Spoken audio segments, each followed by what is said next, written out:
Hello everyone, welcome to education hub YouTube channel. तो दोस्तों, आज की वीडियो में बात करने वाले हैं हम रिजर्वेशन के बारे में। SC/ST reservation, OBC reservation, EWS reservation, या दोस्तों अगर हम बात करते हैं फिजिकली हैंडीकैप यानी कि जो PWD के कैंडिडेट हैं उनके रिजर्वेशन के बारे में। दोस्तों, ये वीडियो मैं बहुत आराम से आपको बताने वाला हूँ, सारी चीज़ें क्लियर करने वाला हूँ। फिर भी अगर कोई भी इसमें गुंजाइश रह जाती है तो मैं उम्मीद करता हूँ कि आप लोग कमेंट बॉक्स में अपनी राय रखेंगे या सुझाव देंगे। और एक सवाल लास्ट में आप लोगों से मुझे पूछना है, वो सवाल भी मैं पूछूंगा, तो वीडियो को लास्ट तक देखना।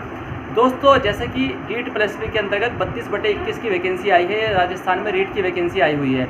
अब दोस्तों यहाँ पर सवाल आता है कि क्या जो अदर स्टेट के SC/ST OBC हैं या EWS के कैंडिडेट हैं वो किस में काउंट होंगे। तो पहले मैं बात कर लेता हूँ कि दिल्ली के कैंडिडेट जो हैं SC/ST के, वो SC/ST में ही काउंट होंगे। OBC में क्रीमी लेयर होता है और नॉन क्रीमी लेयर होता है। दोस्तों, जिन पर्सन की सैलरी जो है 8 लाख से ज़्यादा होती है एनुअल, वो आ जाते हैं क्रीमी लेयर में। और जिन लोगों की सैलरी एनुअल सैलरी यानी कि एनुअल इनकम कह लो, एनुअल इनकम जो 8 लाख से कम होती है वो आ जाते हैं नॉन क्रीमी लेयर में। तो इसीलिए हर साल एक NCL का जो है सर्टिफिकेट मिलता है। अब दोस्तों यहाँ पर बात करते हैं कि OBC का सर्टिफिकेट जो होता है या NCL CL ये क्या होता है। तो OBC का जो सर्टिफिकेट बनता है, कास्ट सर्टिफिकेट, वो बनता है आपकी कास्ट के बेस पर कि भाई आप किस कास्ट में आते हैं, तो उसके बेस पर आपको OBC का सर्टिफिकेट बनता है। बट जो नॉन क्रीमी लेयर या क्रीमी लेयर जो सर्टिफिकेट बनता है वो बनता है आपका एनुअल इनकम के बेस पर।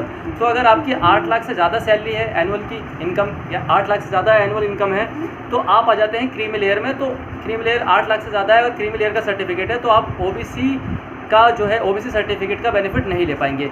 इसलिए दोस्तों, जो NCL के कैंडिडेट हैं वही OBC कास्ट सर्टिफिकेट का फ़ायदा ले पाते हैं। अब दोस्तों यहाँ पर बात करते हैं, पहले तो दिल्ली की बात कर ली। दिल्ली में भी OBC NCL माना जाता है, यानी कि किसी भी अगर हम बात करते हैं किसी भी वैकेंसी में, तो OBC के जो कैंडिडेट हैं उनका NCL का सर्टिफिकेट मांगा जाता है। अब दोस्तों, EWS के जो कैंडिडेट हैं वो दिल्ली के हों, अदर स्टेट के हों, वो हर जगह EWS में ही शामिल किए जाएंगे, EWS में ही काउंट होंगे। ये क्लियर हो चुका है, मैंने काफ़ी सीनियर लोगों से भी बात करिए। अगर इसमें भी कोई गुंजाइश है तो आप लोग कमेंट बॉक्स में बताएंगे। EWS का कहीं का भी कैंडिडेट हो वो EWS में ही काउंट होगा, और जनरल का कहीं का भी हो तो जनरल में काउंट होगा। अब दोस्तों, जैसे दिल्ली की वैकेंसी है तो उसमें जनरल का तो जनरल में आ गया, EWS का EWS में आ गया, SC/ST का SC/ST में आ गया, OBC में बता दिया मैंने, OBC NCL वाला OBC में आ गया। अब बात करते हैं अदर स्टेट की। अदर स्टेट की बात करते हैं, मान के चलो कोई पर्सन यूपी से है, तो अगर वो जनरल यूपी में जनरल में है तो दिल्ली में जनरल में आएगा, नॉर्मल सी बात है, जनरल का क्लियर हो जाता है। EWS का अगर वो यूपी का EWS का है तो वो दिल्ली में भी EWS में काउंट होगा, इसमें भी कोई डाउट नहीं है, तो ये भी चीज़ क्लियर हो जाती है। SC/ST का अगर वो यूपी का है, बिहार का, पंजाब का है, अगर उसके पास सर्टिफिकेट सेंट्रल लेवल का है या स्टेट लेवल का है, तो वो SC/ST में ही काउंट होगा। चाहे वो किसी भी स्टेट का है, वो दिल्ली की वैकेंसी है या अदर स्टेट की वैकेंसी है, वहाँ पर वो SC/ST में ही काउंट होगा। वो ऐसा नहीं है कि जनरल में काउंट होगा, यानी कि SC/ST किसी भी स्टेट का हो और किसी भी स्टेट में अप्लाई करे वो SC/ST में ही काउंट होगा। अब यहाँ पर बात कर लेते हैं OBC सर्टिफिकेट। दिक्कत सारी OBC में आती है, और जैसे मैंने बताया था कि मैं OBC के बारे में ज़्यादा जानकारी नहीं रखता हूँ, फिर भी मैंने अभी डिस्कशन करने के बाद जो चीज़ें हासिल करी है वो मैं आपके साथ शेयर कर रहा हूँ। दोस्तों, किसी भी स्टेट की बात कर लेते हैं, जैसे राजस्थान में रीट की वैकेंसी आई थी, दिल्ली में 32/21 स्पेशल एजुकेटर की वैकेंसी आई थी। तो ये लोग क्या करते हैं, ये स्टेट OBC को ही मानते हैं। मान के चलो अगर दिल्ली का कोई कैंडिडेट है तो वो अगर उसके पास स्टेट का OBC का सर्टिफिकेट है, वो भी NCL, तो वो दिल्ली में OBC में ही माना जाएगा। अगर वो यूपी का है, अगर उसके पास यूपी का OBC का सर्टिफिकेट है, NCL का भी है, तो वो दिल्ली में जनरल में ही काउंट होगा, वो OBC में नहीं माना जाएगा। राजस्थान में भी अगर अदर स्टेट का OBC का है तो वो राजस्थान में OBC नहीं माना जाएगा, राजस्थान में वो जनरल ही माना जाएगा। ये हो जाती है चीज़ें क्लियर। तो मुझे लगता है कि यहाँ पर कोई भी दिक्कत नहीं होगी, आप लोगों को चीज़ें क्लियर आ गई होंगी। अब एक जो सवाल मुझे आप लोगों से ये पूछना था, राजस्थान वाले स्पेसिफिक तौर पर बताएंगे कि जैसे अदर स्टेट होती है, ठीक है, तो वहाँ पर 15%, मतलब राजस्थान में मान के चलते 15% रिजर्वेशन है अदर स्टेट वालों का।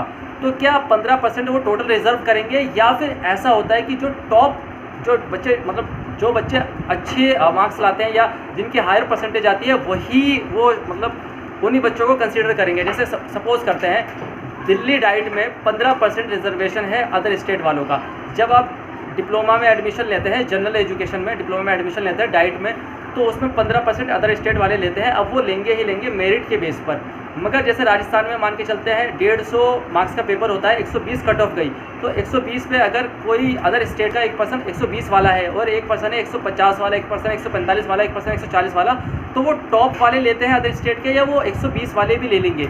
यानी कि अदर स्टेट में अगर वो मेरिट के पास भी गया है तो उसको लेंगे, या मेरिट पे जो टॉप में जाते हैं अदर स्टेट के जो टॉप के कैंडिडेट होते हैं, क्योंकि 15% ही लेना है। अगर सब लेंगे तो 120 में तो फिर मतलब 120 में अगर मैं बात करता हूँ तो वो कैंडिडेट भी हो गए जो 15% से ज़्यादा हो गए, तो क्या उनको लेंगे या फिर टॉप वाले कैंडिडेट लेते हैं अदर स्टेट से। तो ये चीज़ मुझे बताना कि 15% का जो रिजर्वेशन होता है अदर स्टेट वालों का, वो 15% टोटल रिजर्व होता है कि 15% लेने हैं, या फिर वो पर्सन लेने हैं जो जैसे मान के चलो अदर स्टेट वाले किसी वैकेंसी में 30% क्वालिफाई हो गए, तो वो टॉप के 15 लेंगे या फिर वो कोई से भी 15% ले लेंगे। ये चीज़ें थोड़ी सी क्लियर कर देना। और रिजर्वेशन के बारे में मैंने बता दिया है। अब दोस्तों देखो, लास्ट की वीडियो में एक दिक्कत क्या हुई, कमेंट आया था एक।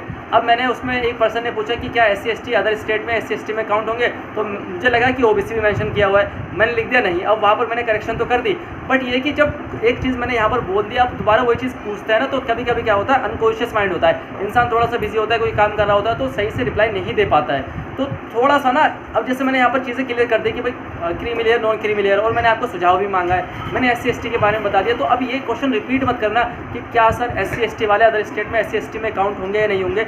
होंगे। OBC वाले अदर स्टेट के OBC में काउंट नहीं होते हैं, वो जनरल में ही काउंट होते हैं। AWS के कहीं के भी वो AWS में काउंट होंगे, जनरल का कहीं का भी वो जनरल में काउंट होगा। तो क्लियर हो जाती है यहाँ पर सारी चीज़ें। दोस्तों आज के लिए इतना ही, मिलते हैं नेक्स्ट वीडियो में। Thank you all of you, keep watching, keep loving, keep supporting educational YouTube channel. Thank you.